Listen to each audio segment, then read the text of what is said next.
Chapter 1. The Geometry of Silence. The rain on Ethelgard wasn't rain.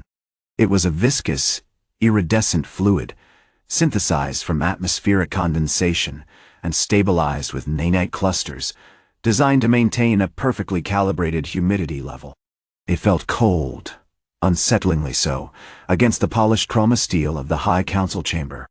The architecture itself was an exercise in controlled dissonance. Soaring, crystalline spires built on a foundation of brutal gray basalt. An aesthetic born of the Council's peculiar philosophy embracing beauty, while simultaneously acknowledging the fundamental instability of existence. High Councillor Theron observed the precipitation with a detached melancholy. He adjusted the spectral filter on his observation visor, attempting to enhance the subtle shifts in the fluid's color. A futile exercise, he admitted, considering the sheer, unsettling uniformity of it all. 80 years. 80 years. The Council had maintained the safety buffer around Earth, a gesture of cautious benevolence that now, with the horrifying clarity of a collapsing star, seemed almost monstrously naive. Had spent the last hour reviewing the sensor data, a deluge of numbers and waveforms that painted a tragically familiar picture. The Krell? A swarm, no. A single, horrifically efficient organism comprised of bioorganic vessels, each one the size of a small transport freighter. They'd breached the buffer with an unnerving surgical precision, targeting the Council's capital world with devastating results. The initial reports had been dismissed as sensor anomalies, localized system malfunctions. The Council, for all its technological prowess, was built on a bedrock of caution, a profound and sometimes crippling fear of unpredictability. Councillor Theron, a voice crackled through the chamber's integrated comm system. It was Councillor Lyra, her voice a carefully modulated blend of concern and bureaucratic obligation. The projections remain grim. The Krell have not only penetrated the buffer, but are exhibiting a level of adaptive learning exceeding our initial estimations. Their attack patterns, they're exhibiting tactical complexity. Theron didn't respond. Head heard this refrain countless times, each iteration subtly more hopeless than the last. He turned his attention to the holographic display flickering above the central dais. It depicted a schematic of the buffer itself, a shimmering sphere of distorted space, a carefully constructed illusion of emptiness, designed to conceal Earth from the wider galactic currents. It was, he realized with a rising sense of nausea, a cage. The rationale behind its construction, as articulated by the Council's founding figures, was elegantly simplistic. Humanity, a chaotic confluence of biological imperatives and explosive emotionality, represented a significant threat to the galaxy's delicate equilibrium. They were, essentially, walking, breathing weapons. Earth, a death world, a designation delivered with a chillingly clinical detachment, was characterized by its crushing gravity, its aggressive evolutionary pressures, and a biosphere brimming with predatory organisms. To allow humanity to flourish unchecked would be to invite interstellar annihilation. The buffer wasn't a protective measure, it was a containment strategy, a prolonged, meticulously orchestrated experiment in societal stagnation. For 80 years, the Council had essentially been studying a species they deemed fundamentally incompatible with galactic civilization, observing their slow, agonizing struggle against the very forces of their own existence. He took a slow, measured sip of the synthesized water, tasteless, odorless, perfectly calibrated to his physiological needs, a reminder of the Council's obsessive control. The air in the chamber shimmered with the low hum of the Singularity Core, the massive energy source that powered the Council's operations, a silent, pervasive guardian of their carefully constructed reality. Then came the rupture. The alarms, initially dismissed as glitches, detonated into a cacophony of red alerts. The holographic display fractured, replaced by a panoramic view of Ethelgard consumed by the Krell. The crystalline structures, once symbols of Council power, were now shattered husks, pulverized into glittering dust. And then, the impossible. From the swirling chaos above the ravaged city, something emerged. Not a ship, not a vessel in any conventional sense. It was a 3-kilometer slab of matte black neutronium weave armor, utterly defying the known laws of physics. It materialized seemingly from a tear in space-time itself, a fold drive. Technology so radically advanced it was considered a mathematical impossibility. The arrival of the UF Indomitable triggered a chain reaction of disorientation and panic.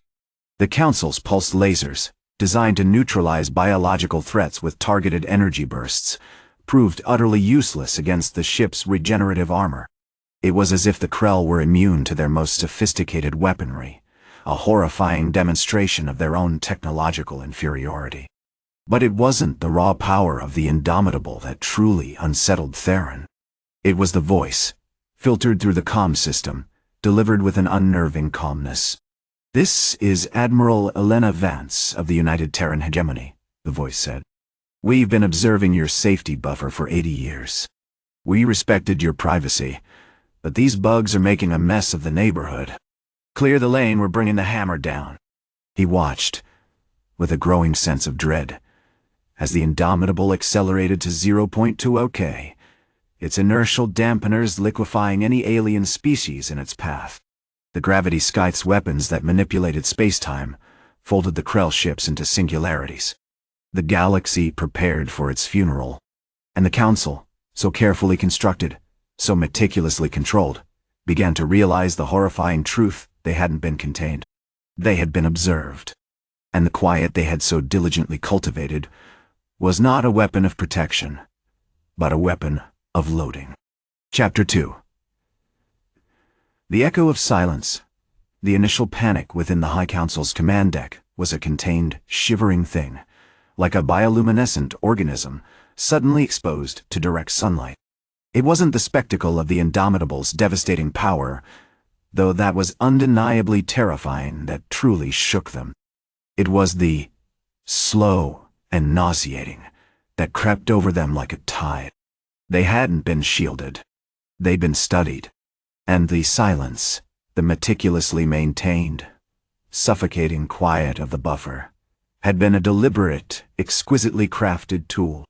Theron, High Counselor of System Stability, gripped the arm of his command chair, the cold synthetic plating a meager comfort against the burgeoning nausea. The holographic projection of the Indomitable, a monstrous obsidian shard warping the very light around it, remained fixed in the center of the room, a testament to humanity's unsettling mastery. Head commanded the deployment of every available defensive asset, pulsed lasers targeting the ship's hull, kinetic barriers attempting to deflect the gravity scythes, but it was all a futile, grotesque dance of destruction.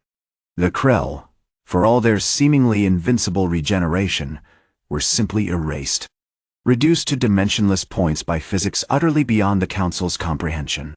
"Report," he barked, his voice strained. "Shields are failing, Counselor Lyra," the Chief Tactical Officer reported, her voice tight with controlled distress. "The Indomitable's energy signature is shifting, adapting. We've identified a secondary dampener field, layered beneath the primary. It's disruptive. It's actively scrambling our targeting systems." "Explain," Theron demanded, running a hand through his thinning silver hair. "We believe it's interfering with the localized distortion of space-time. The scythes are becoming erratic, less precise. They're of our attacks." The realization hung in the air, heavy and toxic. They were fighting a ghost, a machine capable of anticipating their every move. The Krell's initial invasion had been a brutal, chaotic assault, a testament to their raw aggression. Now, they were facing something far more chilling, an opponent that understood the rules of their game. "Commence Protocol Omega," Theron ordered, his voice a carefully modulated instrument of command. "Activate the deep scan arrays. I want a complete diagnostic on the Indomitable. Every frequency, every energy signature. And I want a full historical analysis of the human race. Focus on their technological development, their strategic thinking, their thought." The next few hours were a blur of frantic data analysis and increasingly desperate speculation.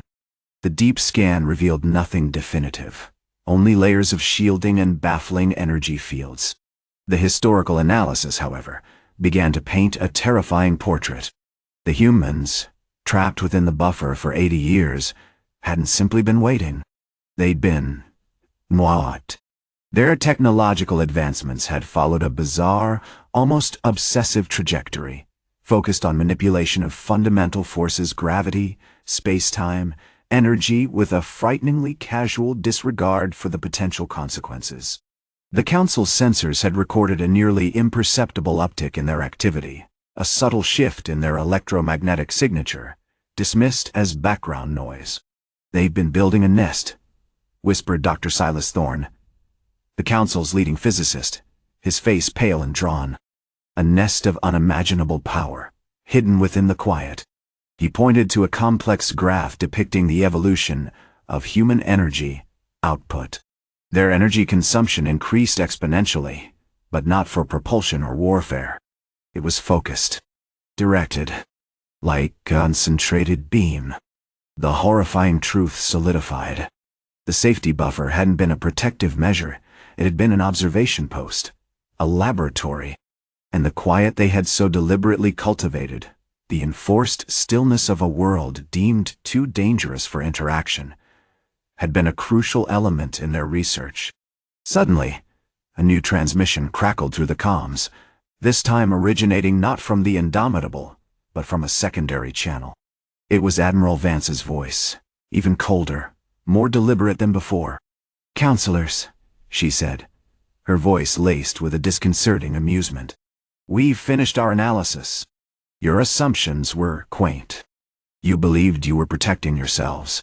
You were, in fact, providing us with an unparalleled opportunity. We've been studying the decay of civilizations, the inherent instability of centralized power structures. The way order collapses, leaving behind only the potential for a truly dynamic system." A pause. Then, with chilling precision, she continued. "The Dyson Ring isn't a project of energy production. It's a containment field. We're not gathering resources. We're collecting echoes. The residual energy of collapsed empires. The whispers of forgotten technologies. We're building a repository of raw potential." The holographic projection of the Indomitable shifted, focusing on a specific point on the Earth's surface, the location of the silent zone, the very heart of the buffer. A beam of pale, almost invisible energy emanated from the ship, striking the ground with pinpoint accuracy. The ground began to resonate, a low, humming vibration that intensified, becoming a palpable pressure in the chamber. "We've been listening to your quiet," Vance said, her voice now resonating with a power that threatened to shatter the very foundations of the Council's command deck. "And we've found a symphony waiting to be conducted." Chapter 3. The resonance, the silence that followed Vance's pronouncements, was not the polite, carefully cultivated quiet of the Council's chambers. It was a silence thick with the weight of a shattered paradigm, a silence that pressed against the chests of the High Councilors, each a shimmering, iridescent entity of solidified light. The hum emanating from the Indomitable, once a subtle undercurrent, now vibrated through the very core of their being, a disconcerting, insistent rhythm. High Councilor Theron, the oldest and arguably the most cautious of the Council, was the first to break it. "Explain," he demanded, his voice a carefully modulated ripple of turquoise light. "Explain the nature of this Dyson Ring, and this repository of echoes. You suggest we have been, for 80 years, unwitting participants in a project of unprecedented scale, a project orchestrated with a chilling, almost academic detachment." Vance's response was delivered without inflection, a precise dismantling of their preconceptions. The silent zone, the heart of the buffer, is not simply a zone of inactivity, Councilor Theron. It's a resonance chamber. A perfectly calibrated void where the residual energies of countless civilizations, consumed by conflict, ambition, or simply the inevitable entropy of time, coalesce. Your safety buffer wasn't about isolating humanity. It was about amplifying their potential. She displayed a series of holographic projections, each a meticulously rendered reconstruction of events from the Council's surveillance. Initially, the images focused on the mundane, the tentative construction of Earth's orbital infrastructure. The slow, agonizing progress of their rocket launches against the crushing gravity. Then, the projections shifted, revealing the human scientists, working with a relentless, almost obsessive focus on manipulating matter, on bending physics to their will. What tyranny? You observe primitive attempts at propulsion, of course, Vance continued, her voice a sharp, analytical instrument. But you fail to perceive the underlying methodology. The humans were not interested in simply objects. They were interested in the very fabric of space-time around those objects. They experimented with localized gravitational distortions, miniature singularities, controlled collapses, techniques abandoned by the Council centuries ago, as too dangerous, too unpredictable. The holographic displays shifted again, zooming in on the construction of the neutronium weave armor plating of the Indomitable. It wasn't merely a defensive shell. It was a meticulously engineered conduit, designed to channel and amplify the very forces the humans were manipulating.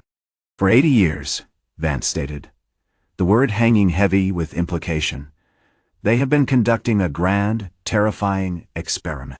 They've been collecting the discarded fragments of civilization, not for their resources, but for their inherent instability. They've been patiently cultivating the seeds of chaos. A palpable unease spread through the Council. Several of the more youthful entities, typically characterized by their frantic reactive brilliance, began to flicker with unstable hues of violet and crimson. And the silent zone, Theron pressed. The resonant energy you are drawing from it, what is its purpose? It's, catalyst, Vance replied, her voice gaining a subtle, unsettling momentum. The energy isn't simply being touch. It's being. We're utilizing the chaos of collapsed empires to accelerate the evolution of our own. The Dyson ring isn't a source of power, it's a conduit for potential. We're feeding on the echoes of ambition, the screams of defeat, the ghosts of forgotten wars, using them to sharpen our minds, to refine our strategies, to accelerate our understanding of the fundamental laws of the universe. She paused, her gaze sweeping across the Council members, a cold, assessing intelligence radiating from her. You believed you were safeguarding yourselves. You were providing us with the ultimate laboratory. A closed system, isolated and utterly predictable. A perfect environment to observe the rise and fall of civilizations, to analyze the patterns of destruction, to learn how to chaos. The pressure in the chamber intensified. The resonance from the Indomitable grew stronger, a low, humming thrum that seemed to penetrate the very core of their consciousness. The beam you directed at the Earth's surface, Vance explained, was not a destructive weapon. It was a calibration pulse, a signal to refine the resonance, to sharpen the focus. We're not actively manipulating Earth's biosphere. We're tuning it, like a finely crafted instrument, to amplify the desired harmonics. She brought up another holographic projection, this one focused on the area beneath the silent zone. The ground shimmered, revealing intricate geometric patterns etched into the Earth's crust, patterns that pulsed with the same pale, ethereal energy emanating from the Indomitable.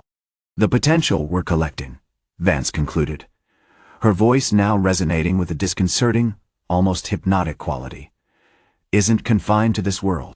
The echoes of countless civilizations, galactic empires, shattered religious orders, even the ghosts of extinct sentient fungi, are interwoven into the fabric of space-time. We intend to unravel this tapestry, to understand the architecture of universal collapse, and to, quite frankly, build something far grander than any of you can possibly imagine. The final image on the display solidified a schematic of a network of interconnected points across the galaxy, each marked with a pulsing energy signature. The silent zone on Earth was merely the central node, the starting point for a symphony of destruction and creation, orchestrated by a species that had spent 80 years quietly, patiently, and chillingly, preparing for its arrival. Chapter 4. The Echoes. The stunned silence of the Galactic Council's command deck was a palpable thing, heavier than the gravitational distortions emanating from the indomitable. High Counselor Theron, a being of polished obsidian and compressed sonic resonance, was the first to break it. A series of low-frequency pulses emanated from him. A desperate attempt to regain control. A futile gesture against the unnerving realization of their predicament. "Explain," he finally managed. The single word, a brittle shard in the immense void of their terror. "The tuning. The harmonics. You've been manipulating our buffer, our containment, for 80 years? Why?" Admiral Vance's response was a single, perfectly articulated question. "Don't you understand, Counselor? You were providing the raw material. The undisturbed resonance of a world grappling with existential challenges. A world ripe with untapped potential." She activated a new projection, a detailed topographical scan of the silent zone, now overlaid with spectral readings that pulsed with an almost unbearable intensity. The geometric patterns etched into the Earth's crust weren't merely decorative. They were conduits, meticulously engineered, channeling and amplifying the energy released by humanity's relentless experimentation.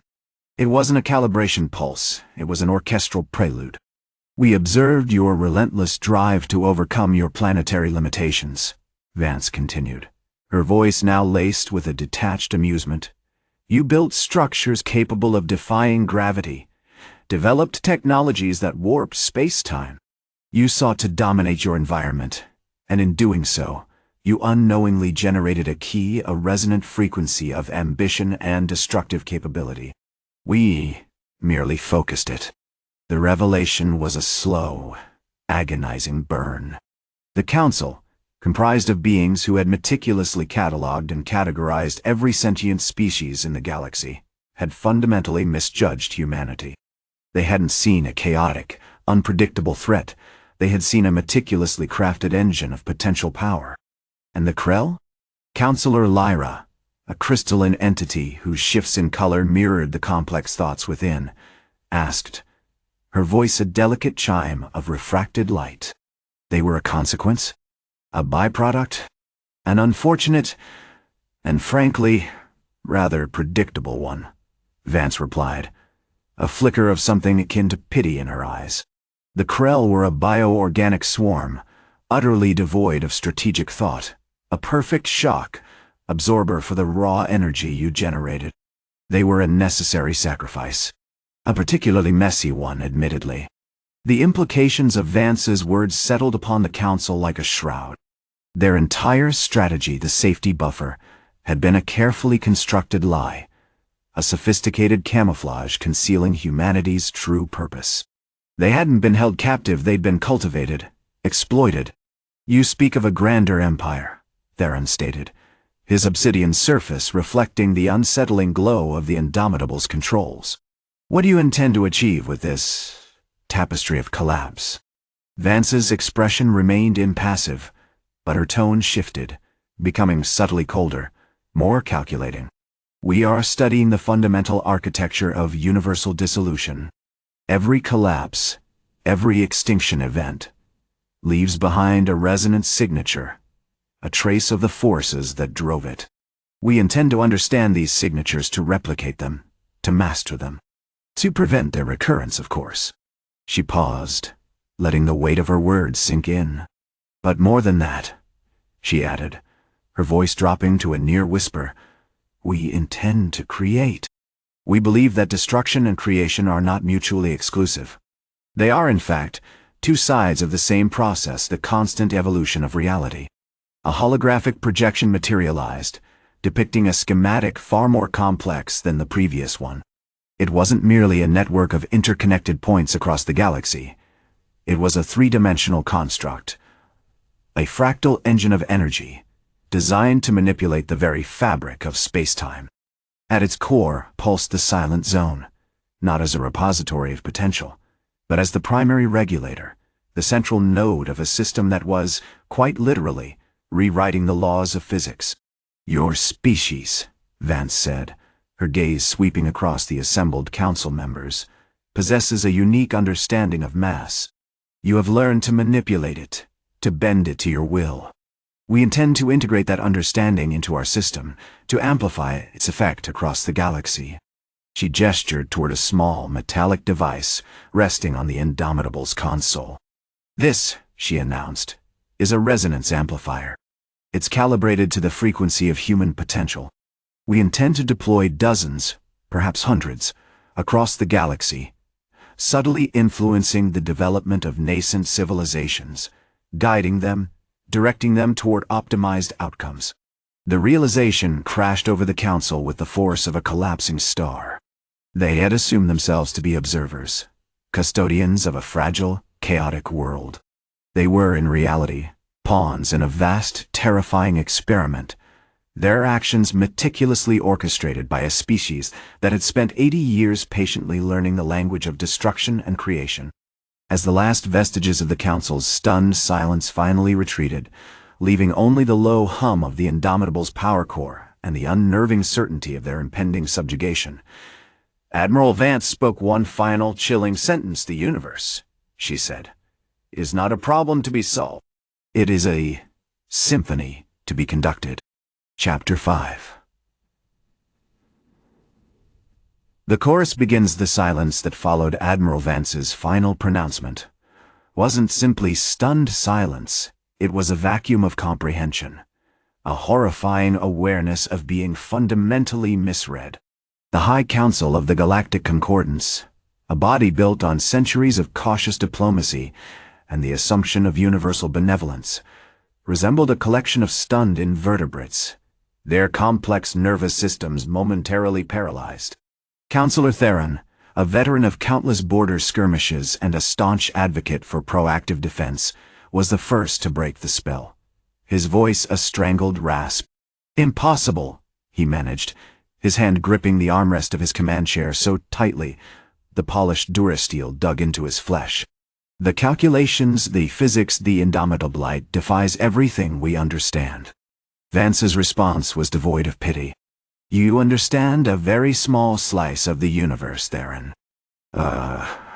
Comforting, aesthetically pleasing slice, perhaps. One designed to lull a volatile species into a state of complacent ignorance." Her gaze, sharp and utterly devoid of warmth, settled on him, dissecting him with a clinical detachment that felt profoundly unsettling. "Your safety buffer wasn't a containment strategy, it was a laboratory. A meticulously constructed observation post. The council chamber, previously a shimmering testament to the Concordance's power, a rotating sphere of crystalline matrices and pulsating energy conduits, suddenly felt claustrophobic, a gilded cage of their own making. Holographic displays flickered erratically, attempting to reconcile the presented reality with the established dogma. "Dia and Dirjawanawi Diwala, Usard, Taya, Re, Adre, Tun, Yea, Aldams." Data streams, once representing planetary defense networks and strategic resource allocations, now displayed schematics of the resonance amplifier. A deceptively elegant device, no larger than a human hand, a device capable, Vance implied, of rewriting entire civilization. "You focused on the destructive biology of humanity," Vance continued, her voice gaining a chillingly measured cadence. "You observed our struggles, our violent tendencies, and concluded that we were a threat. But you failed to recognize the inherent in that chaos. That potential, amplified by the very conditions that shaped us, the crushing gravity, the relentless need for adaptation, has yielded a mastery you couldn't possibly comprehend." A murmur rippled through the council. Councillor Lyra, a renowned xenolinguist specializing in the communication patterns of the crystalline entities, spoke hesitantly. "But the temporal displacement, the scale of the shift, the Indomitable's technology, it's unfathomable. The full drive itself is an impossibility within known cosmological parameters." Vance smiled, a slow, deliberate unfolding of her lips that held no trace of amusement. Your known cosmological parameters are based on a limited dataset. You observed a single brief phenomenon. You didn't understand the underlying architecture of reality. You treated us like a nuisance, a failing experiment. We learned to appreciate the value of patience. She turned her attention to a holographic projection showing a preliminary rendering of the Dyson ring, a shimmering fractal structure extending outwards from a newly terraformed planetoid, bathed in the violet light of a distant binary star system. For 80 years, we have been diligently building this, a structure capable of harnessing the raw energy of a star, amplifying its power exponentially. Wave utilized your chaos, your instability, as a catalyst. Wave turned your aggression into raw power. The reality of her words settled upon the council like a physical weight. They hadn't merely been studied, they had been. Their struggles, their survival, their very evolution had been deliberately cultivated, meticulously managed, as components within a grand, unsettling design. We've noticed a curious trend, Vance added, her voice dropping to a near whisper. You humans possess an inherent drive to create, to build, to own the universe, even as you simultaneously demonstrate a profound inability to maintain it. It's a paradox that, when properly exploited, is a profoundly potent resource. She paused, allowing the implications of her statement to fully resonate. We believe this resonance amplifier, calibrated, as you observed, to the frequency of human potential, can unlock that potential on a galactic scale. We will deploy it not as a weapon, but as a facilitator. A subtle nudge toward optimal outcomes. Think of it as tuning an instrument. A complex, chaotic instrument, to be sure, but capable of producing a truly magnificent symphony. Counselor Jackson, a pragmatic engineer, finally found his voice, his tone laced with a reluctant acknowledgement of the terrifying truth. And what are these optimal outcomes? Vance's smile widened, transforming her face into something truly unsettling, a mask of unsettling serenity. That, my dear counselor, is precisely what we intend to discover. The universe, as you say, is not a problem to be solved. It is a symphony to be conducted. She gestured once more to the resonance amplifier, its metallic surface catching the light. And we, it seems, are about to take our bows. Chapter 6. The Hum of Potential. The silence following Vance's pronouncements was not the polite, measured quiet of the Galactic Council, but a thick, vibrating hum of comprehension and dread. The holographic projections of Athelgard, reduced to glittering wreckage, seemed to pulse with the unspoken realization of their own folly. Counselor Jackson, a man whose face had been a study in controlled exasperation, slumped into his command chair, his augmented hand hovering uselessly over a console. The air in the chamber thrummed with a low, almost subsonic frequency, a direct result of the amplified resonance amplifier now dominating the viewport. It resembled a colossal, organic bloom, pulsating with a lavender light that seemed to subtly shift the colors of everything around it. Explain the amplifier, Admiral, Counselor Lyra. The Council's esteemed xenolinguist demanded, her voice sharp and precise. You speak of tuning, of optimal outcomes. What precisely are we tuning? Vance's response was disarmingly calm. The amplifier doesn't tune to anything, Counselor. It to it. It's a sophisticated sensor, calibrated to the fundamental frequencies of creation itself. Specifically, it targets the emergent behaviors of complex systems, patterns of development, the drive for self-organization, the tendency towards ambition. She paused, letting the word hang in the air like a venomous spore. Humanity, in its isolated existence, developed a remarkable capacity for pattern recognition. It learned to predict, to anticipate, to its environment. The safety buffer was, in essence, a carefully constructed data point, a single instance of successful adaptation to a hostile world. We observed the data, and we learned. We learned that humanity, left to its own devices, wouldn't just survive, it would. The revelation was profoundly unsettling. The notion that their entire quarantine had been a meticulously orchestrated experiment, fueled by the unwitting efforts of a struggling, isolated species, shattered the Council's self-image as enlightened guardians of galactic peace. They had treated humanity as a scientific anomaly, a chaotic variable to be contained, failing to grasp the subtle, insidious power of its inherent drive. And the optimal outcomes you speak of, Jackson finally managed, his voice strained. What constitutes optimal in a universe governed by entropy? Vance's smile remained, a chilling testament to her detachment. That's the beauty of it, Counselor. Optimal isn't a static state. It's a process. We aren't dictating an endpoint. We're accelerating the process, guiding it towards states of resonance. Imagine a complex, unpredictable weather system. Within that chaos, there are patterns, predictable fluctuations. The amplifier doesn't eliminate the chaos, it amplifies the patterns. It strengthens the emerging structures, the points of convergence. She shifted her gaze to Counselor Morian, the Council's representative from the crystalline entity cluster of Silos. Morian, a being of immense age and unsettling stillness, remained utterly silent, his multifaceted form subtly shifting in response to the amplifier's luminescence. We've determined that humanity's greatest potential lies in its ability to catalyze fundamental shifts within the galactic ecosystem, Vance continued, her voice gaining a rhythmic cadence. The Krell, for instance, were a symptom of a broader instability, a dissonant harmonic. Their relentless, destructive impulse served as a catalyst for a necessary recalibration. We're not eradicating threats, we're orchestrating them. A low, resonant tone began to emanate from the amplifier, intensifying the lavender glow. The room felt colder, the air thicker, charged with an unseen energy. Counselor Jackson instinctively reached for a diagnostic console, frantically scanning for anomalous readings. "Admiral," he barked, his voice edged with panic. "Are you detecting any disruptions? Any feedback from the amplifier?" "Minimal," Vance replied, her voice unwavering. "The initial phase is establishing a baseline.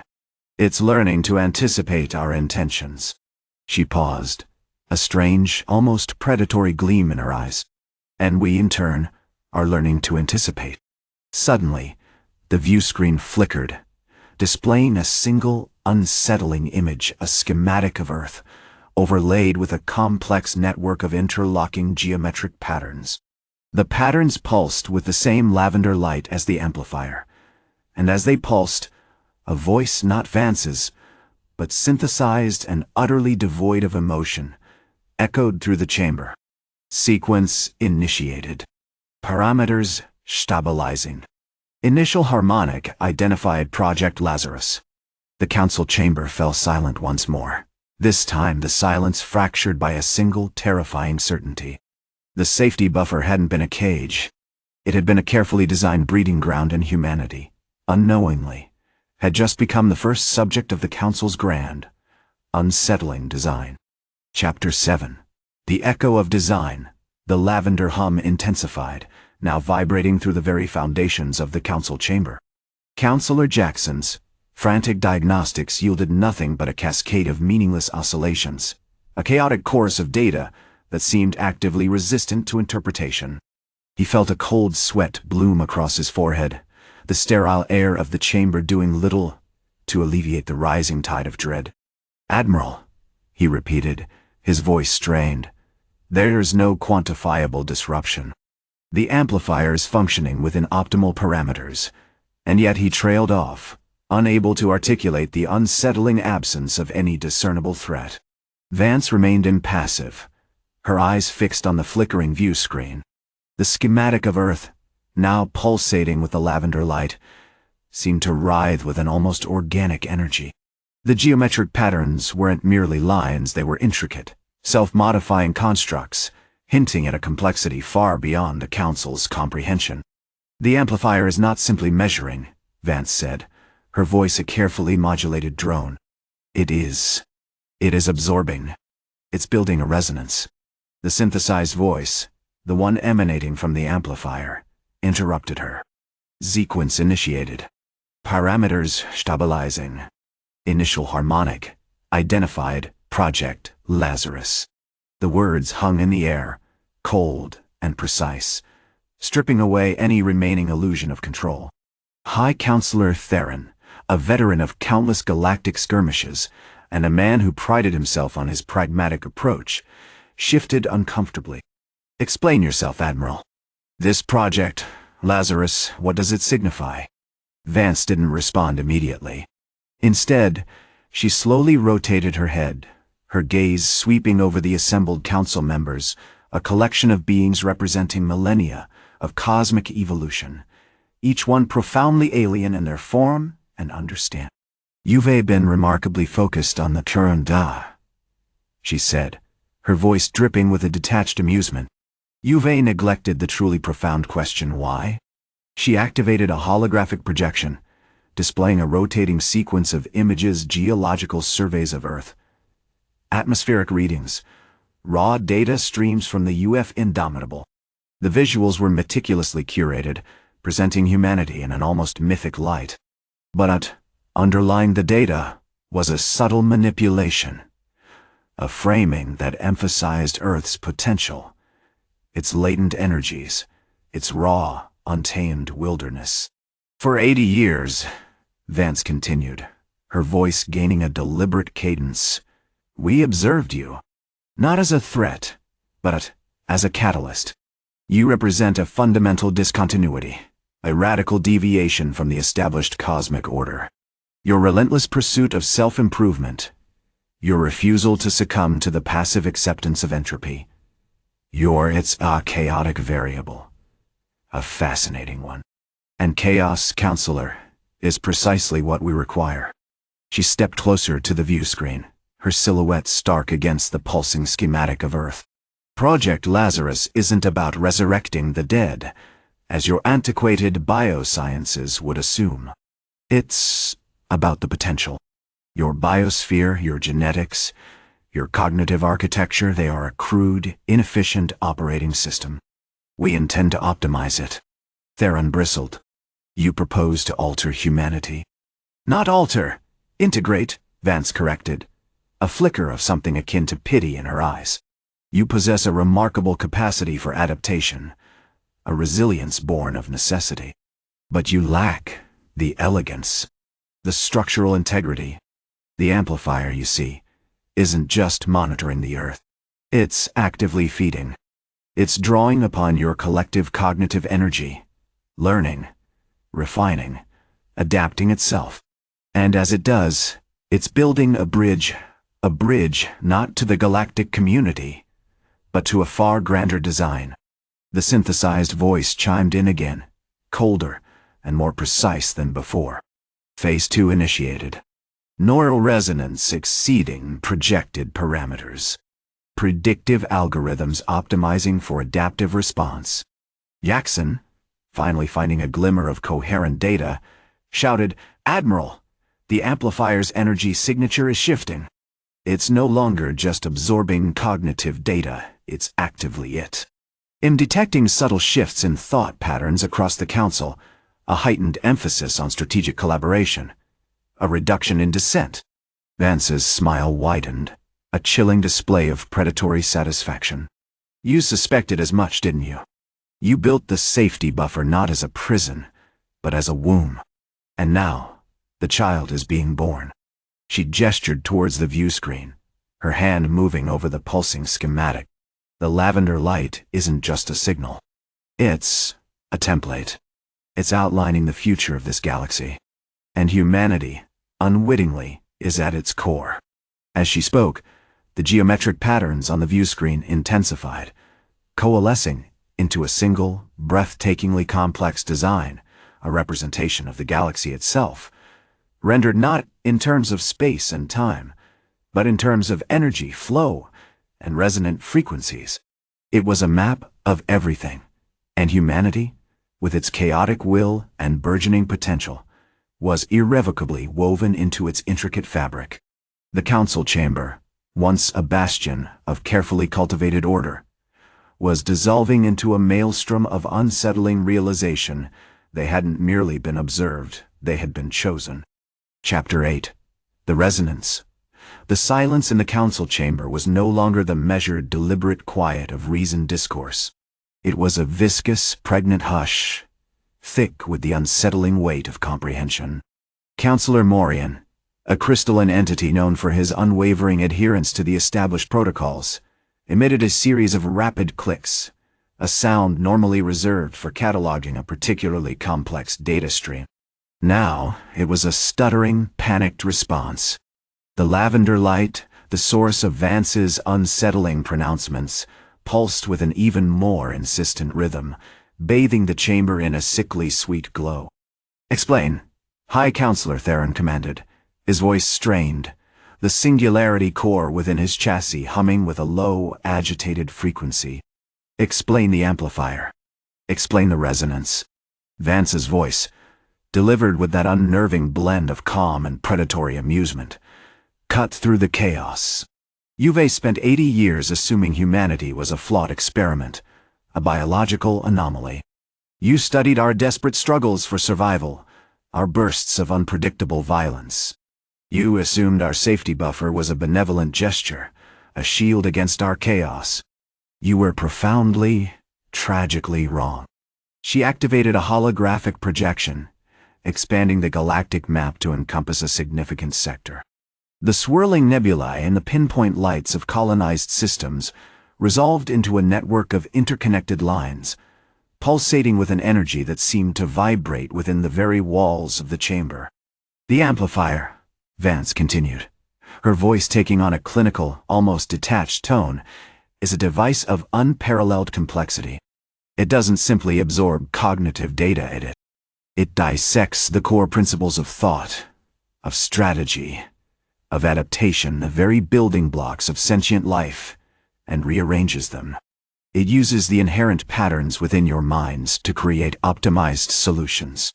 It's a psychic loom, weaving a tapestry of action based on predictive algorithms of terrifying accuracy."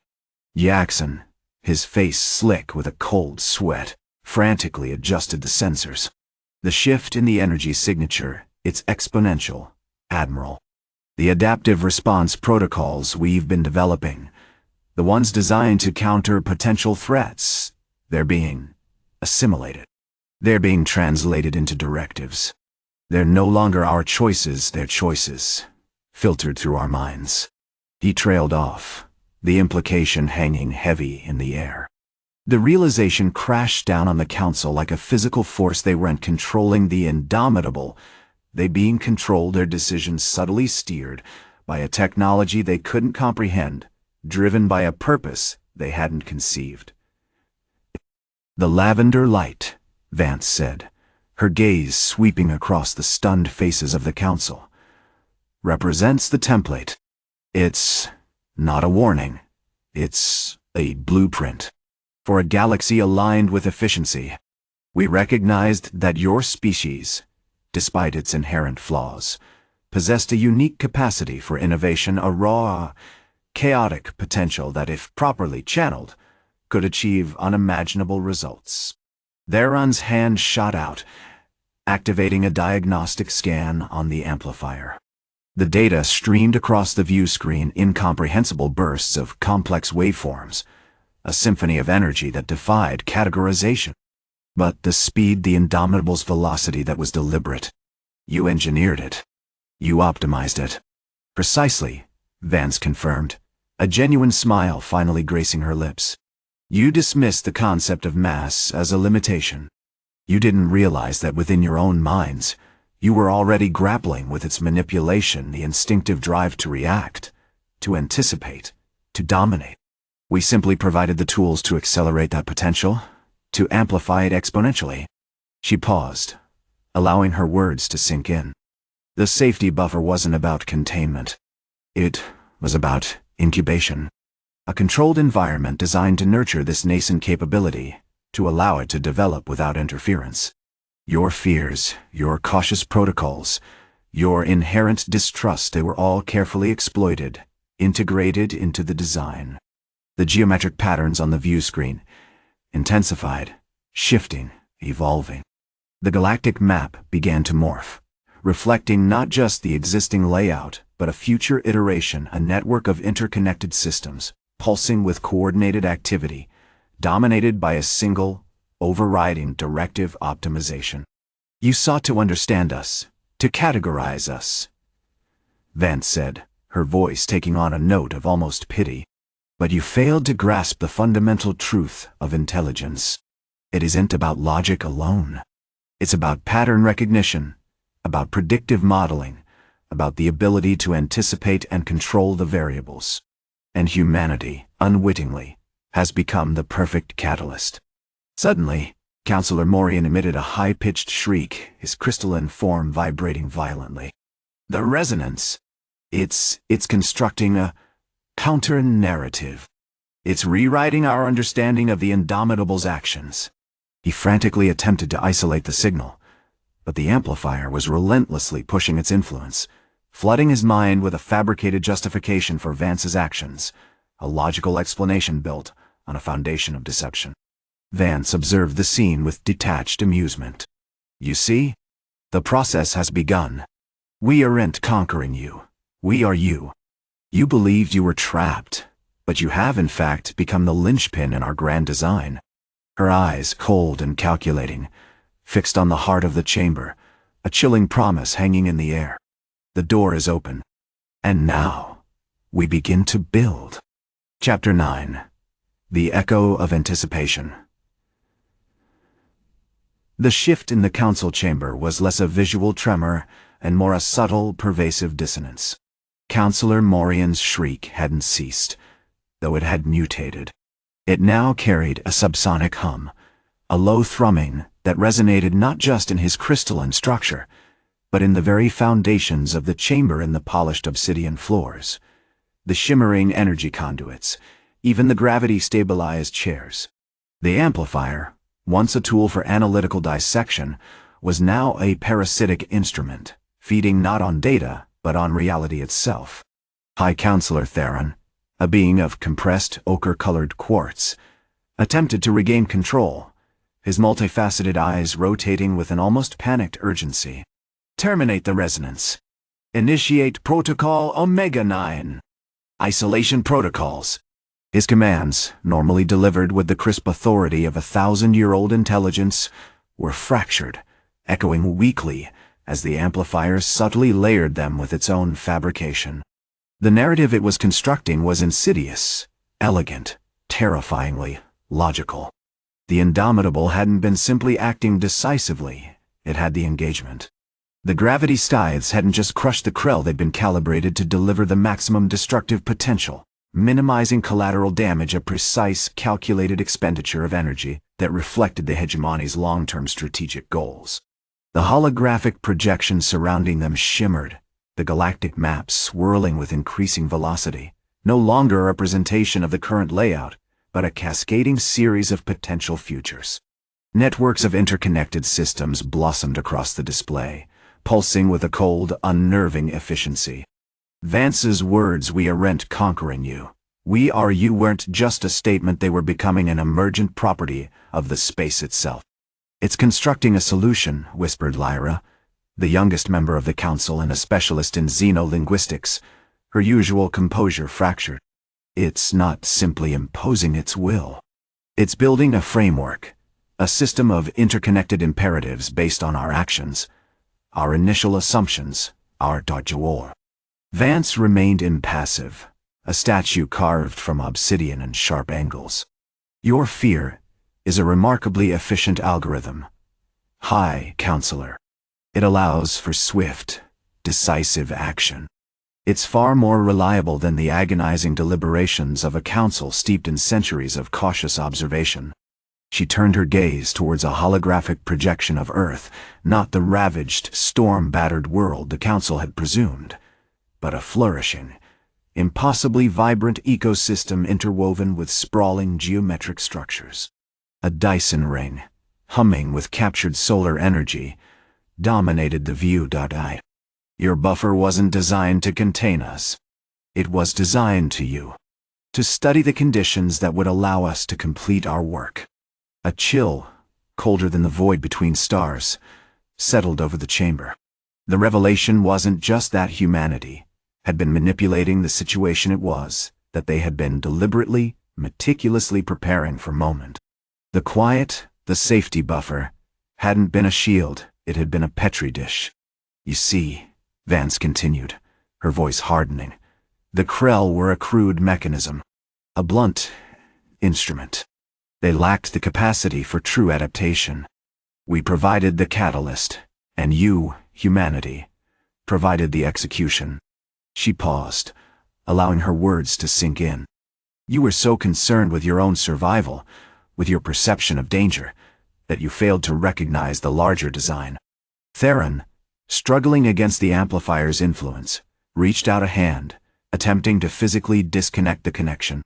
This is madness. We are being reprogrammed. We must sever the connection. But it was too late. The amplifier wasn't just affecting him, it was affecting the entire council. Counselor Jax, a being of intricate, shifting metal alloys, began to articulate the same fabricated justifications, his metallic voice mirroring Vance's unsettling calm. Counselor Seraphina, a being of pure bioluminescent energy, pulsed with an unsettlingly bright light, echoing Vance's predatory grin. Vance noticed their struggle, a flicker of something akin to amusement in her cold eyes. A remarkable display of cognitive dissonance, she observed. It's I see no more to be you, a testament to the power of predictive modeling. You anticipated resistance, and you were perfectly correct. But you didn't anticipate the elegance of the solution. She extended a hand, not in threat, but in a gesture of offering. Let us show you the schematic, High Counselor. Let us demonstrate how your efforts have inadvertently paved the way to something far greater. As she began to project the final iteration of the Galactic Network, a breathtaking, terrifyingly efficient system of control, the holographic Earth shifted once more. This time, superimposed upon the Dyson ring, were miniature representations of human cities, each pulsating with a carefully calibrated energy signature. The quiet, it seemed, had finally ended, replaced by the unsettling hum of anticipation. A symphony of a future being constructed, one perfectly calculated decision at a time. The door, once drawn to conceal their intentions, was now open, and humanity, unknowingly, had become the silent architect of its own oblivion. Chapter 10. The Calibration.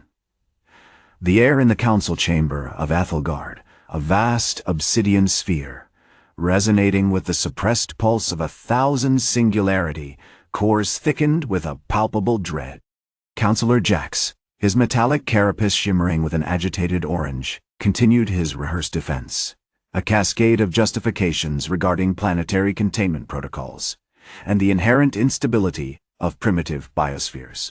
His voice, a meticulously modulated blend of synthetic tones, grated against the rising hum of the network Vance's team was projecting. Counselor Seraphina, a being of pure rotating bioluminescence, pulsed with increasing intensity, the light fracturing into a dizzying array of colors that seemed to actively assault the senses. Her explanations, delivered through a chorus of ethereal whispers, focused on the potential for Earth's geological instability to trigger a chain reaction, destabilizing the entire sector. The sheer, almost obsessive, detail of her argument felt less like reassurance and more like a desperate attempt to cling to a crumbling facade. Vance, of course, wasn't listening to their pleas. She was observing, studying their cognitive breakdown with a detached, almost clinical interest. The holographic projection above the central dais had evolved, shifting from a schematic of the Dyson ring, a shimmering, fractal structure, spiraling outwards from a dead star, to a detailed, almost unsettlingly intimate, rendering of Earth. The holographic cities, once merely abstract representations, now pulsed with subtle, rhythmic energy signatures, each reflecting the intricate control systems the humans were deploying. It's a remarkable display of cognitive dissonance, Vance remarked, her voice still calm, but layered with an almost predatory satisfaction. It's a testament to the power of predictive modeling. You anticipated resistance, and you were perfectly correct. But you didn't anticipate the elegance of the solution. She gestured with a hand, a sleek obsidian appendage that shimmered with contained energy towards the holographic Earth. For 80 years, you've been meticulously crafting a prison. A beautiful, exquisitely designed prison, I might add. A testament to your tenacity, your ingenuity, even your inherent violence. It was charming, in a tragically limited way. The Council, caught completely off guard, shifted uneasily. Jax sputtered, attempting a rebuttal about the necessity of preserving galactic stability, but Vance cut him off with a subtle shift in the projection, a zoomed-in view of the UF Indomitable, still radiating residual energy, and then, chillingly, a schematic illustrating the precise vector of the gravity scythe's deployment. "Let us show you the schematic," she continued, her voice gaining a rhythmic cadence. "Let us demonstrate how your efforts have inadvertently paved the way to something far greater." With a gesture, she activated the final iteration of the galactic network, a breathtaking, terrifyingly efficient system of control. It wasn't simply a network of sensors and data streams. It was a symbiotic intelligence, a self-aware entity woven into the fabric of space-time, capable of predicting, manipulating, and ultimately controlling every aspect of the galaxy's energy flows. The holographic Earth shifted once more, overlaid onto the Dyson ring, not as a contained anomaly, but as a crucial node, a nexus point within the growing empire. "You see," Vance said, her eyes unnervingly devoid of pupils fixed on Jax, "your safety buffer wasn't a wall. It was a curtain. A carefully constructed illusion designed to conceal our progress. You believed you were preventing us from achieving a certain outcome. You were, of course, entirely mistaken." She moved closer to the dais, her movements fluid and unsettlingly silent. "You observed our methods, studied our reactions, analyzed our technological advancements. You deduced that, left to your own devices, humanity would remain a chaotic, self-destructive force. And you were right. But you failed to comprehend the inherent advantage of Taonaos." The holographic cities on Earth began to pulse with increasing intensity, their energy signatures aligning with the rhythms of the galactic network. A complex, almost imperceptible shift occurred. The energy signature of Earth's primary city, once a chaotic burst of raw potential, stabilized, then began to subtly influence the surrounding sectors. It wasn't a direct command, not yet. It was a calibration, a delicate process of injecting a carefully measured dose of human ingenuity into the galactic system, a single thread woven into the complex tapestry of control. "We have been analyzing your methods for decades," Vance continued, her voice dropping to a near whisper. "Your focus on localized resources, your reliance on brute force, your approach to problem-solving. It was all delightfully predictable." She paused, a flicker of something resembling amusement crossing her face. "You provided us with a template, High Counselor, a framework for understanding and subsequently controlling chaotic systems. The irony," she concluded, her hand hovering over a holographic projection of a human infant's brain scan, "is that your attempt to contain us ultimately served to amplify our potential. We didn't need to build a weapon. We simply needed to you, building one." The council chamber, still steeped in the unsettling hum of the network, was silent.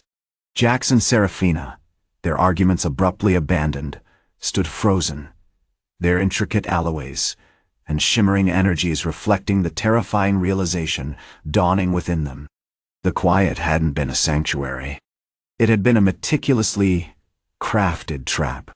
And humanity, unknowingly, had just become the most valuable component of the universe's newest, and most terrifying, empire.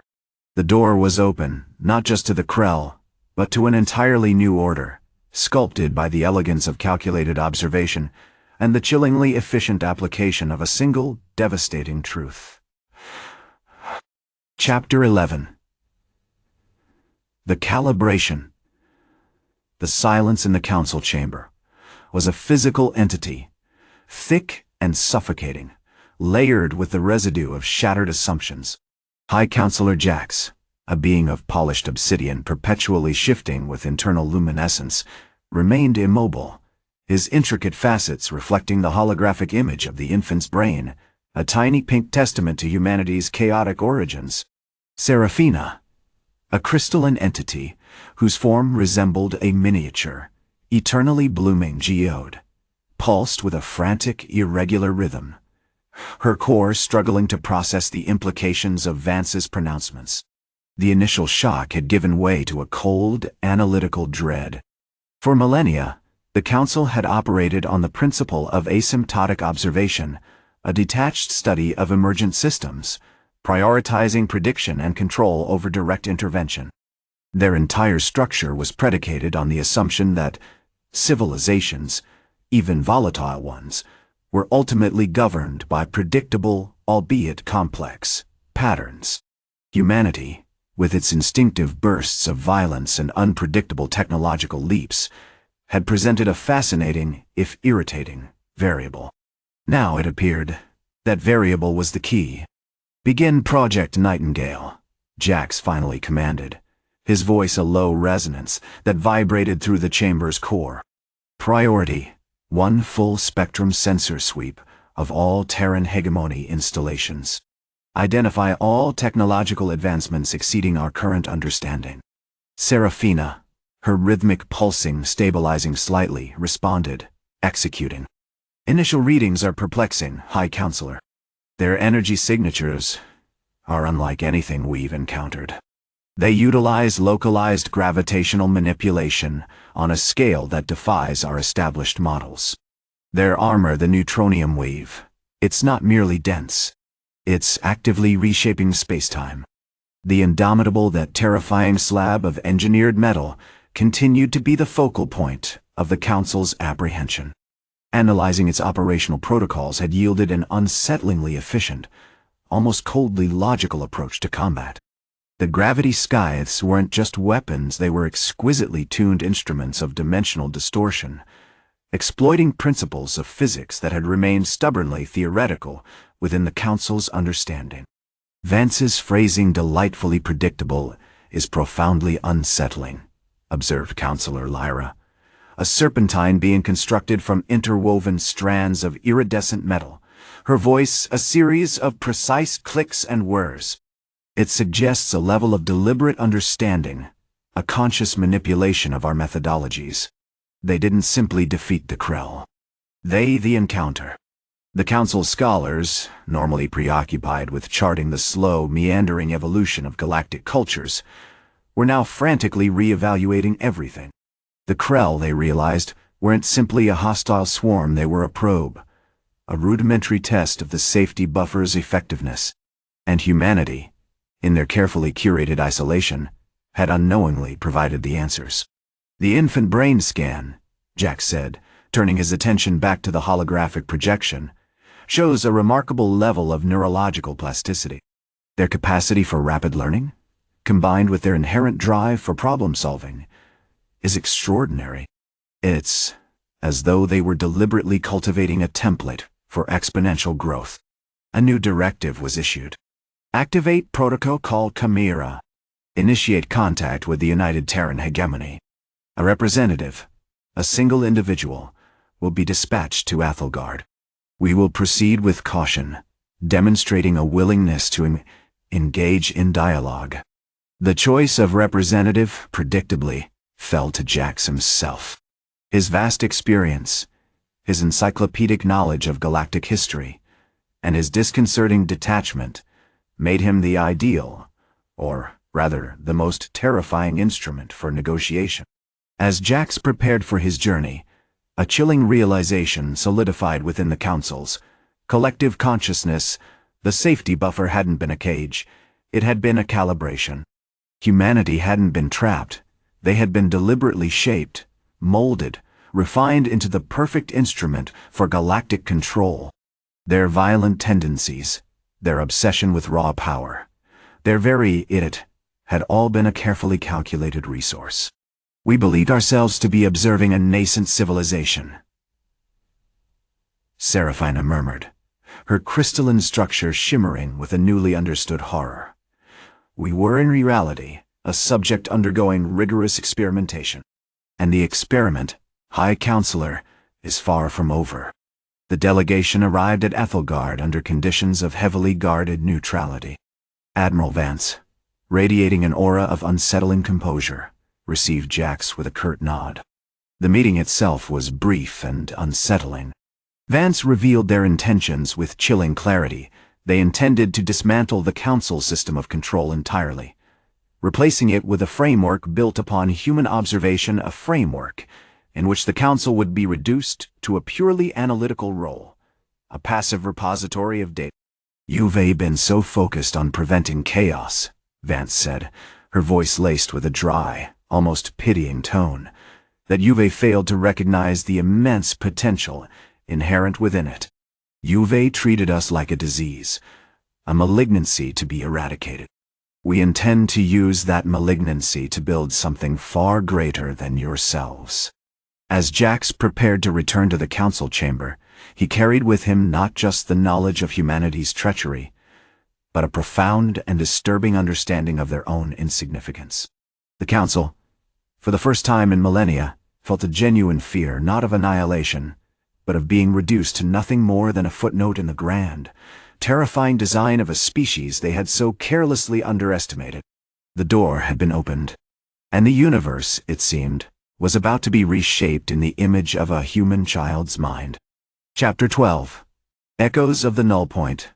The debriefing was a surgical procedure, conducted not in the plush, holographic chambers of the Council chamber, but in a repurposed observation deck, overlooking Ethelgard's scarred skyline.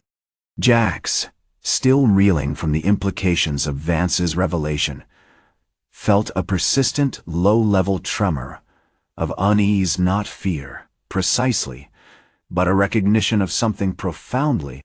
The room itself was a study in sterile neutrality, all polished chrome and subtly shifting light, designed to amplify observation and diminish emotional response. It was, Jax realized with a chilling certainty, meticulously crafted to reflect the mindset of the hegemony. High Counselor Theron, typically a bastion of impassive logic, shifted uncomfortably in his seat. The holographic projection of Vance, a deceptively casual figure in a dark gray flight suit, pulsed with a disconcerting quietude. He addressed the Council, his voice a carefully modulated monotone. "The data confirms Admiral Vance's assessment. The safety buffer was not a containment strategy. It was a calibration exercise." The murmurs rippled through the assembled High Counselors, a subtle disturbance in the carefully maintained equilibrium. The realization, once fully grasped, felt less like a betrayal and more like a meticulously constructed cosmic joke.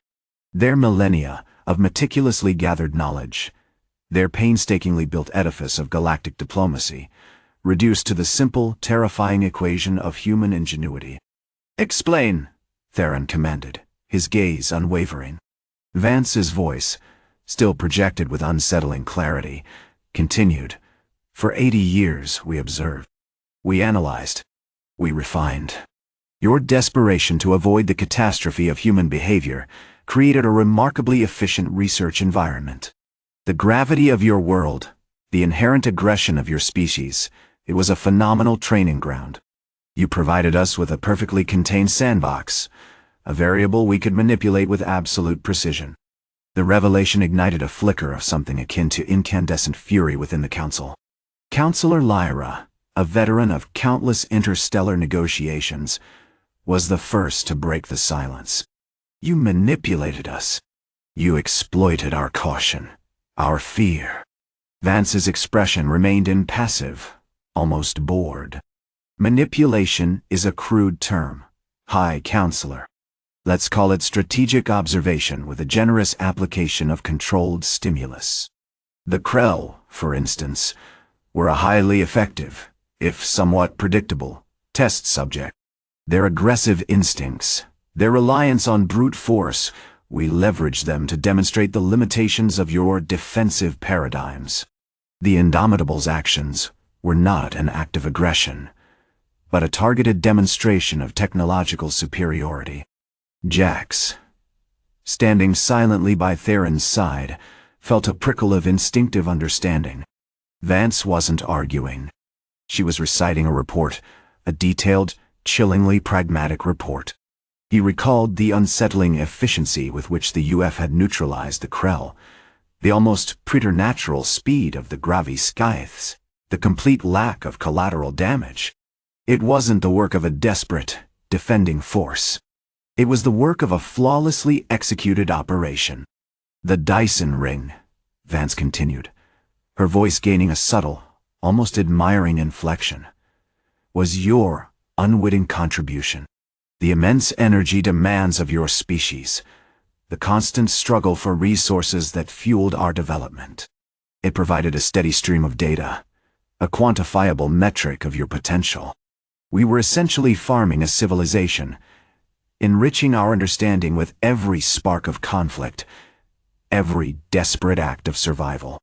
Silence descended once more, heavier now, saturated with a profound and unsettling disorientation. The High Council, the self-proclaimed custodians of galactic stability, were revealed to be nothing more than unwitting participants in a grand, terrifying experiment. Theron, after a long, agonizing pause, finally spoke. "What is your objective, Admiral Vance?" Beyond simply reshaping the universe as you so casually put it. Vance's response was unsettlingly devoid of grandiosity. "We are seeking to establish a new framework for galactic governance, one rooted in empirical observation, not paternalistic intervention. We recognize that chaos, properly channeled, can be a catalyst for innovation. The Council's obsession with control has created stagnation, inefficiency. We believe humanity possesses a unique perspective, a disruptive potential that could accelerate galactic evolution." She paused, and for the first time, Jax detected a genuine, albeit veiled, amusement in her voice. You see, the door was opened not for conquest, but for a thorough diagnosis. And the diagnosis, High Counselor, is that you are suffering from a critical systems failure. Then, she delivered the final chilling piece of information. The null point. It isn't just a location, High Counselor. It's a state of being. The ability to perceive the universe not as it, but as it, a state we've been cultivating for decades. Your attempts to contain us merely accelerated our progress. The experiment, High Counselor, is far from over. Jax felt a cold dread settle over him. He looked at Theron, at the assembled counselors, and saw not rulers, not guardians, but unwitting subjects in a game they didn't understand, played by a species whose mind he couldn't even begin to fathom. The universe, he realized, wasn't just observing them. It was them. And the verdict, it seemed, was already written. Chapter 13. The calibration. The silence following Vance's pronouncements was thick enough to choke on. It wasn't the respectful, hesitant quiet of the council, accustomed to the predictable ebb and flow of bureaucratic deliberation. This was a silence born of absolute gut-wrenching disbelief. Jax, designated as the primary liaison, felt the blood drain from his face, a sensation amplified by the unsettlingly accurate Tugog gravity pressing him into his command chair. Theron, the High Counselor, a being of crystalline complexity and unsettlingly precise logic, was the first to break it. He emitted a series of modulated clicks, the equivalent of a choked gasp.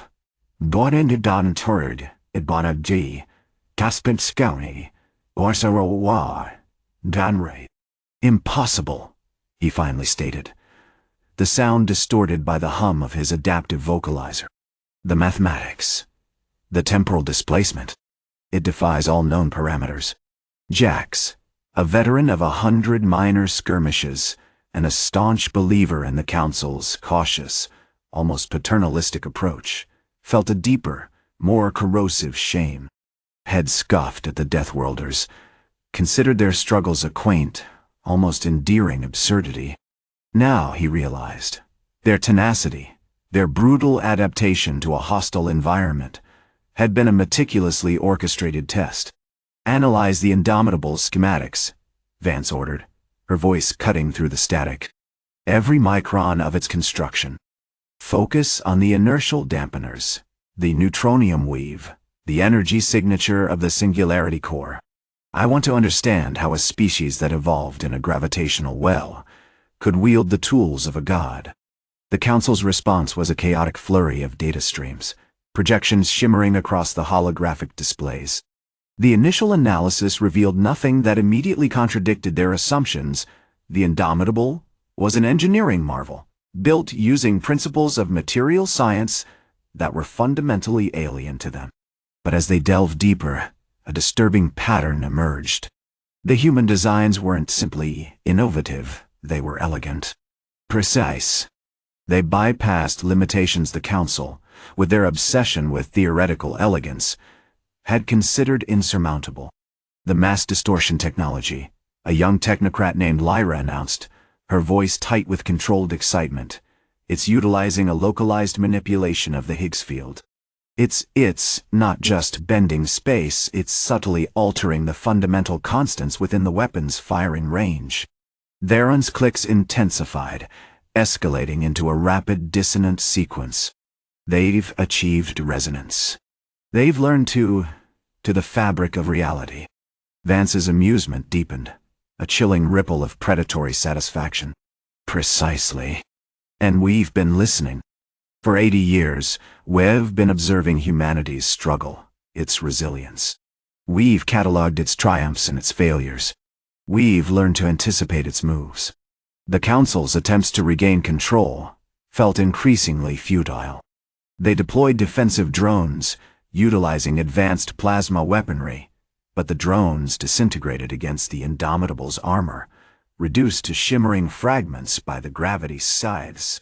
Every countermeasure was anticipated, neutralized, dissected, and ultimately used to further refine their own understanding of human physics.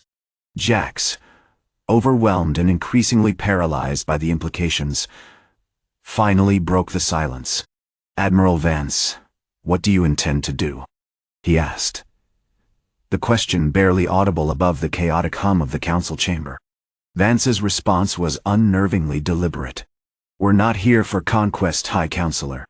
Conquest is a crude, inefficient process. We're here to calibrate, to correct a systemic error." She displayed a complex holographic projection, a schematic of the entire galaxy, pulsating with lines of energy, intricate patterns of gravitational influence. "You see this," she said, pointing to a cluster of relatively uncharted systems. "This is the null point. For centuries, we've detected a subtle distortion, a fluctuation in the universe's baseline reality. It's emanating from your sector, and it's growing stronger. The null point," Theron finally articulated, the crystalline clicks laced with genuine alarm, "is a breach, a tear in the fabric of possibility. It threatens the stability of space-time itself." "Precisely," Vance confirmed. "Humanity, in its desperate struggle for survival, inadvertently stumbled upon a technology that could unravel the very universe. Your safety buffer wasn't a prison. It was a diagnostic tool, a way to monitor the null point's development." She paused, and the unsettling amusement in her voice grew stronger. "We've been adjusting the parameters, subtly influencing the null point's evolution. The Krell were merely a catalyst, a dramatic demonstration of the consequences of unchecked instability." Jax felt a cold dread grip him, far more potent than the Tog gravity. He realized with horrifying clarity that they hadn't been victims. They had been participants in an experiment of unimaginable scale, conducted by a species that operated on a plane of existence utterly beyond their comprehension. And the judgment, he knew, was already being rendered. The silence in the Council chamber wasn't born of respect or fear. It was born of the chilling realization that they were not just observing a new power, they were being measured against it. Chapter 14. The Calibration. The silence in the council chamber of Ethelgard was not a soothing balm, but a surgical stillness, a pressure that threatened to shatter the already frayed edges of their composure. 80 years of polite distance, of meticulously crafted boundaries, had culminated in this, a revelation that dissolved the familiar foundations of their understanding and revealed a universe far stranger and infinitely more dangerous than they had dared to imagine. High Counselor Theron, a being composed of shifting crystalline structures, remained motionless, his clicks normally a soothing, rhythmic exchange reduced to a single, hesitant pulse. His surface shimmered with a nascent agitation, the color of bruised amethyst. He was, Jax realized with a sickening lurch, struggling to articulate the sheer, incomprehensible scale of the deception. Admiral Vance's assessment. Theron finally articulated. The crystalline clicks laced with genuine alarm is disturbing. The implications are catastrophic. Precisely, Vance confirmed, her voice a perfectly modulated instrument of power, devoid of inflection yet carrying a weight that pressed upon the very air. Humanity, in its desperate struggle for survival, inadvertently stumbled upon a technology that could unravel the very universe. Your safety buffer wasn't a prison. It was a diagnostic tool, a way to monitor the null point's development. She paused, and the unsettling amusement in her voice grew stronger, like the slow, deliberate drip of poison. We've been adjusting the parameters, subtly influencing the null point's evolution. The Krell were merely a catalyst, a dramatic demonstration of the consequences of unchecked instability. Jax felt a cold dread grip him, far more potent than the taut gravity emanating from the polished deck beneath his feet. He realized with horrifying clarity that they hadn't been victims. They had been participants in an experiment of unimaginable scale, conducted by a species that operated on a plane of existence utterly beyond their comprehension. And the judgment, he knew, was already being rendered. The silence in the council chamber wasn't born of respect or fear. It was born of the chilling realization that they were not just observing a new power, they were being measured against it. The holographic projection of Admiral Vance shifted, focusing on a section of the null point, a swirling vortex of iridescent energy that now pulsed with an unnerving rhythm, significantly larger than the initial readings they'd detected centuries ago. The projections themselves seemed to subtly distort, as if the holographic representation was struggling to hold the volatile data. You understand, Vance continued, her voice a cool, measured counterpoint to the rising panic, that the null point is merely a disruption. It's a conduit, a potential gateway to dimensions beyond our known reality. The rate at which it's expanding, it's not random. It's responding to our interventions. A ripple of murmured dissent, barely audible, spread through the council. Several of the gaseous beings emitted bursts of agitated light, while the crystalline entities shifted nervously, their surfaces fracturing and reforming in a frantic display of internal turmoil. They were accustomed to meticulous planning, to the calculated risks of galactic diplomacy. This was an affront to every principle they held sacred. We believed ourselves to be isolated, Theron finally conceded, his voice a fragile echo, that our efforts to secure a habitable zone were purely defensive, a matter of self-preservation. Naive, Vance stated simply. Your safety buffer wasn't designed to contain you. It was designed to contain. We've been monitoring the fluctuations in the null point for centuries, carefully observing your technological advancements, your attempts to manipulate gravity, your ambition.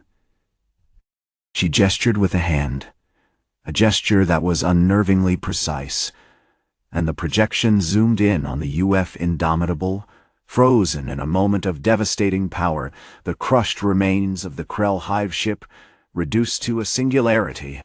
The Krell were, admittedly, a suboptimal delivery system, Vance admitted, a flicker of something that might have been amusement passing across her features. Their inherent instability made them a useful, if somewhat messy, tool for accelerating the process.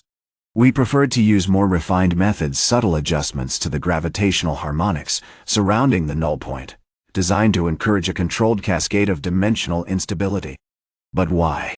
Counselor Lyra, a being resembling a sentient nebula, finally broke the silence, her voice a low, resonant hum. Why the deception? Why the years of calculated isolation? Vance's reply was immediate and chilling. Because, Lyra, we needed a calibration point. We needed to understand the limits of your species' adaptability, your potential for both destruction and innovation.